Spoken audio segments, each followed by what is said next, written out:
जीअं त अव्हांखे ख़बर हूंदी त कल्ह मेड़ में 8 क्लास जूं 3 शागिर्दियूं रोशनी, तंज़ीला ऐं फ़ातिमा, इहे टई 8 क्लास जूं शागिर्दियूं तक़रीबन उमिरि लॻभॻि 14-15 साल, JK government girl higher secondary school मेड़ में तालीम याफ़्ता आहिनि। असांखे इतला मिली त उहे उन मां हिकिड़े फादर असांखे इंफॉर्मेशन ॾिनी त उनजो धीउ वापसि न आई आहे। पोइ असांजे जीअं ई थाणे ते इतला मिली त असां इन्वेस्टिगेशन शुरू कईसीं। पोइ उन मां ख़बर पई त इहे टई दोस्तियूं आहिनि जेके टई अञा ताईं पंहिंजे घर वापसि न आहियूं आहिनि। पोइ असां टिनी जे पेरेंट्स सां कॉन्टेक्ट कयोसीं। इनफैक्ट मां DSP मेयर खे उन महिल ई डायरेक्शन ॾिनियूं, उहे उन्हनि जे पेरेंट्स खे घुरायो उन्हनि, ऐं पोइ उते मां पाण बि उन्हनि सां मुलाक़ात कईसीं। जेको हाल वाल वठिणो हो असां उन्हनि खां इनिशियल इंफॉर्मेशन वठीसीं। इनिशियल इंफॉर्मेशन में असांखे इहा ख़बर पई त नंढियूं जेके आहिनि उहे घर खां स्कूल जी तरफ़ आयूं आहिनि ऐं स्कूल खां पोइ पंहिंजी मर्ज़ी सां निकितियूं आहिनि। उहो असां टेक्निकल मदद सां ख़बर पई त उन्हनि नंबर वञी करे जामशोरो ऐं हैदराबाद में कमु कया। वाक़े खां पोइ मुंहिंजी मुलाक़ात थी ऐं जेका इनिशियल इन्वेस्टिगेशन हुई उहा असां कंप्लीट करे ऐं पोइ असां जेके टेक्निकल हेल्प जे तहत असां टीमूं रवानो कयोसीं जिते जिते असांखे ख़दशात हुआ, कोटड़ी में, जामशोरो में। उते असांजी जामशोरो पुलिस बि असांजी मदद में हुई ऐं असां तमामु टेक्निकल असिस्टेंट सां गॾु DSP मेहर, SHO बी मेहर, CI इंचार्ज दादू ऐं CI इंचार्ज मेहर, उन्हनि जी निगरानी में टीम डिस्पैच कईसीं। ऐं कल्ह शाम 7 बजे खां वठी करे सुबुह जो 7 बजे ताईं भरपूर हिन केस ते असां कमु कयोसीं।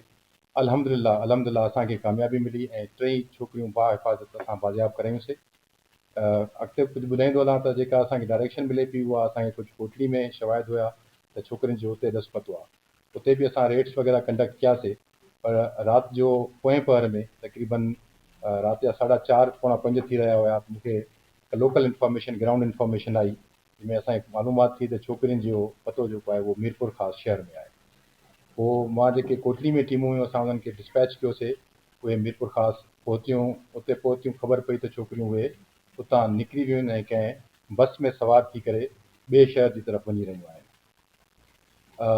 इहो सॼो वाक़ियो जेको हुयो उहो प्री प्लैंड हुयो। उन में मेन जेको इन्हनि जो लीड रोल हुयो हिकु नंढड़ी आहे, हुनजो नालो रोशनी आहे, जंहिंजो कंहिंसां तालुक़ु हुयो, जंहिं उनखे ॿुधायो ऐं प्री प्लैंड हुयो त असां तव्हां ॾे 1 तारीख़ ते ईंदासीं ऐं उहे उन्हनि जो हितां निकिरणु ऐं उन्हनि जा नंबर बंदि करणु, सिम वग़ैरह उन्हनि पंहिंजी तोड़े छॾियूं।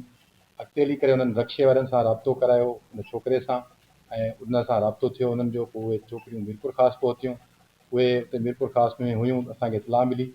असांजे रेड करण खां पोइ जेको आहे उहे हितां निकिरी चुकियूं आहिनि। नेक्स्ट इतला इहा हुई त उहे बस ते सवार आहिनि। पोइ तमामु जेको आहे टेक्निकल उन खां गॾोगॾु असांजी फिज़िकल जेका बि ग्राउंड हेल्प हुई, जंहिंमें मां इंतिहाई शुक्रगुज़ार आहियां SSP मीरपुर ख़ासि जो, उन्हनि जे CI इंचार्ज मीरपुर ख़ासि ज़ीशान लाशारी ऐं असांजो SHO राहूकी आहे पंहिंजो रिंद साहब, उन्हनि नाकाबंदी कराई, उन बस खे स्टॉप करायो। पोयां असांजी टीमूं हुयनि, उन्हनि खे रोके वरितोसीं। टिनी छोकिरियुनि खे असां बाहिफ़ाज़त बाज़ियाब करायोसीं। अल्हम्दुलिल्लाह उन सां गॾोगॾु जेको जंहिं छोकिरे सां राब्ते में हुई हिकु छोकिरी, उहो बि असां उतां अरेस्ट करे वरितो आहे ऐं मज़ीद तफ़्तीश कंदासीं।